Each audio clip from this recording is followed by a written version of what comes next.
Hey gang, Tim here at Core Electronics, and today we're breaking your tellies and monitors free from the confines of their edges with Hyperbian.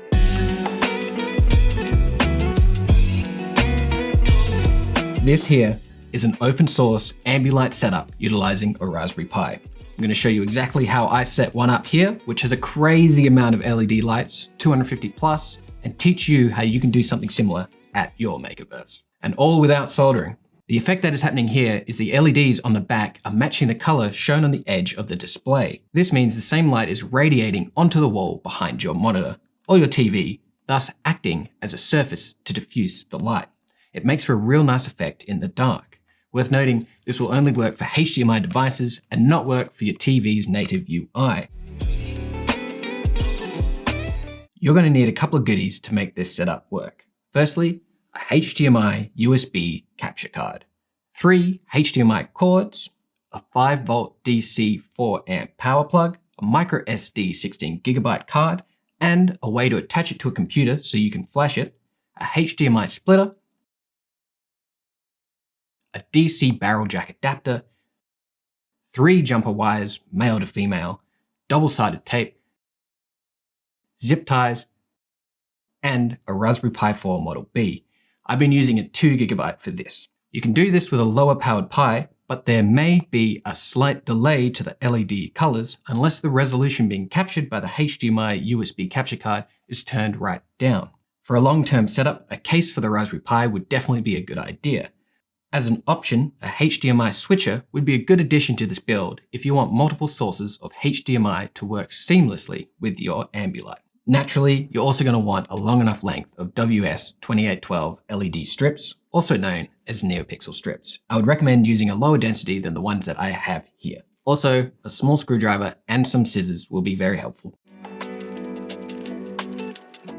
Attaching the LED strips to the back of the monitor, I've done using double-sided tape and folding the LED strip around itself to make the corners, and then securing the corners with zip ties. These very dense LED strips that I've used here were only 1 meter long, so I had to combine 2 strips together. I did this using the connectors and hardware already attached and then taped it all together.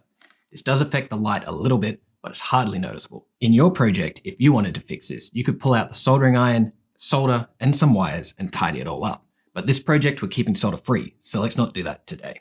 Let's crack on with the connections, starting by filling the HDMI plugs of the splitter, following my schematic. Hopefully you can read that. Output 2, input, output 1. One of the HDMI outputs is going to go to the USB video capture device, which will then go directly into the Raspberry Pi. The other output is going to go to our TV or monitor on screen. This input is attached to whatever media device you want. I've stripped the 2 wires without connections coming from the LEDs just a little so they can connect to the DC power jack.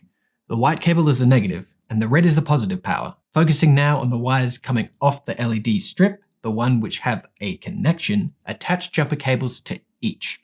It's always good practice to use the same colors. Here, the red wire is the power wire, which I attach to the 5V power pin on the Raspberry Pi. This wire will power up the Raspberry Pi from the same power supply. If you are using a larger power supply than the 4 amps one that I'm using here, I would power the Raspberry Pi instead via the official USB-C power supply and not connect this red wire. The green wire is a signal wire which I attached to the GPIO 18 pin on the Raspberry Pi. The white wire is the ground wire, so I attached that to a ground pin on the Raspberry Pi.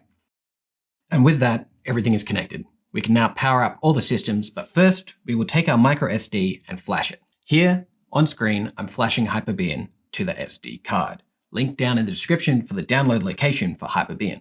Once that is complete, we're going to turn on SSH and provide the Raspberry Pi with the details for an internet network. We're going to do that using files we leave in the boot folder.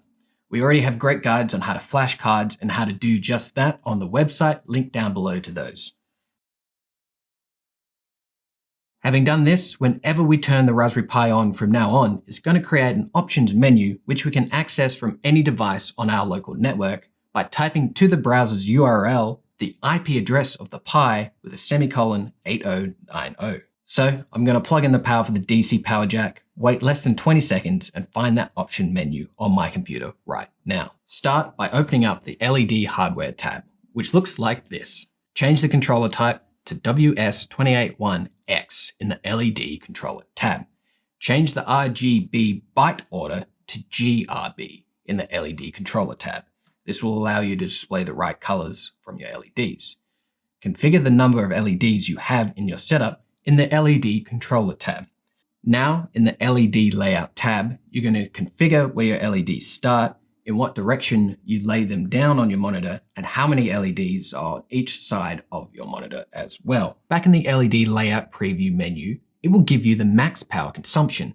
This would only occur if all these LEDs go fully white and are at 100% brightness. Because I have way too many LEDs for this monitor, we will need to throttle that power.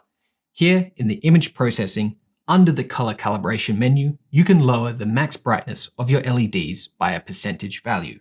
Under heavy use, a Raspberry Pi 4 Model B uses a little less than 1 amp, so that can be our baseline requirements for the Raspberry Pi. I have a 4 amp power supply, so that leaves us with 3 amps to drive all of these LEDs. To give us wiggle room, even though this application will never be driving all the LEDs at full brightness, we will turn the max brightness to a 10% value. But you could go all the way to 15% if you wanted to. Since we're also in this menu, scroll down and enable the black border detection. Next, pop into the capturing hardware section and turn off Enable Platform Capture and turn on Enable USB Capture. Also, we will lower the resolution of the HDMI capture card to make the computing power of the Raspberry Pi lower. This will mean the LED lights will run in sync without a delay, which can be done by changing the device's resolution setting right here. I use 720 by 480. And with that, you're done. Everything should look similar to this on the dashboard. You can also click this button here to see what the USB capture device sees, which is excellent for troubleshooting. So with that, let's attach something to the input HDMI, get something on this screen, and you can see the lights on the back running. I've just connected it all up with a YouTube video with a whole bunch of colors, and you can see the LEDs dancing all the way around as they should. There are many kinds of LED light effects you can do with Hyperion, and you can find these effects in the remote control section in the menu. Apart from cool party lights, you can also use this setup as an eye strain relief, particularly if you're like me and you enjoy watching movies in the dark. If you project a simple soothing yellow tone behind your TV, it's going to ease pressure on your eyes and let you get to sleep faster when you're done watching. So with that, that's all for today. Hopefully you've learned something and you're impressed as me by this method of controlling addressable LED lights. So until next time, stay cozy.